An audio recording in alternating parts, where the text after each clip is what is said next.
Bismillahirrahmanirrahim. Assalamualaikum warahmatullahi wabarakatuh. Dalam hidup ini, peristiwa apapun yang terjadi itu tidak pernah lepas dari qada dan qadar. Peristiwa apapun itu. Mudahnya, qada itu ketetapan Allah sejak zaman azali untuk alam semesta dan seisinya. Sementara yang qadar ini, ketetapan Allah sesuai keinginannya.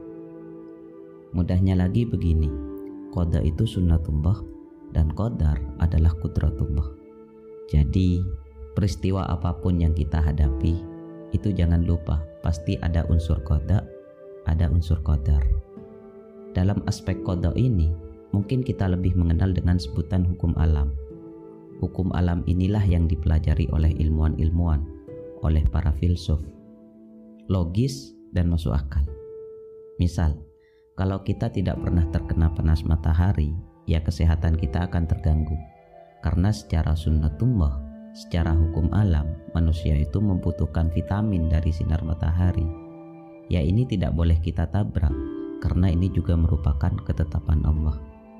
Contoh mudahnya begini, misal secara hukum alam, secara sunnatullah, ketika ada seseorang yang jatuh dari lantai 5, itu dipastikan mati, bahkan tulang-tulangnya bisa hancur.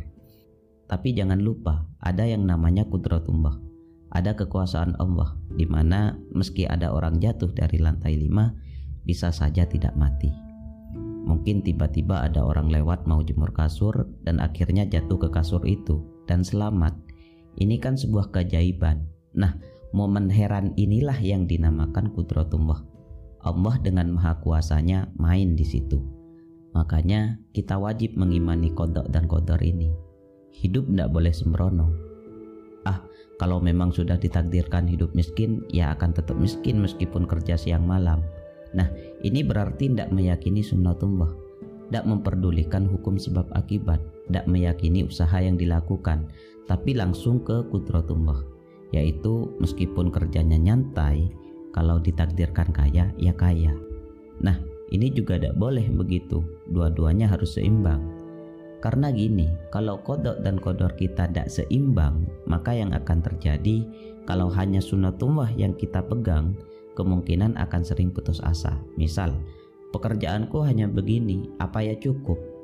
Bisa cukup kalau kita juga berpegang pada qudratullah, karena kita masih bisa berdoa, kita masih bisa berharap pada kemurahan Allah. Sebaliknya, kalau kita hanya berpegang pada qudratullah saja, ini membuat kita sembrono, membuat kita tidak hati-hati, membuat kita tidak serius hidup. Semuanya dipasrahkan pada Allah. Bukan salah, tapi tidak pas dosisnya. Kita butuh dosis yang mengandung qada juga mengandung qadar. Kita harus memedomani sunnatullah meskipun jangan lupa ada qudratullah. Jangan putus asa. Jadi ini harus kita jadikan rumus dalam hidup kita, biar hidup ini sempurna dan bahagia. Oke, baik, semoga bisa dipahami. Kurang lebihnya mohon maaf. Wassalamualaikum warahmatullahi wabarakatuh.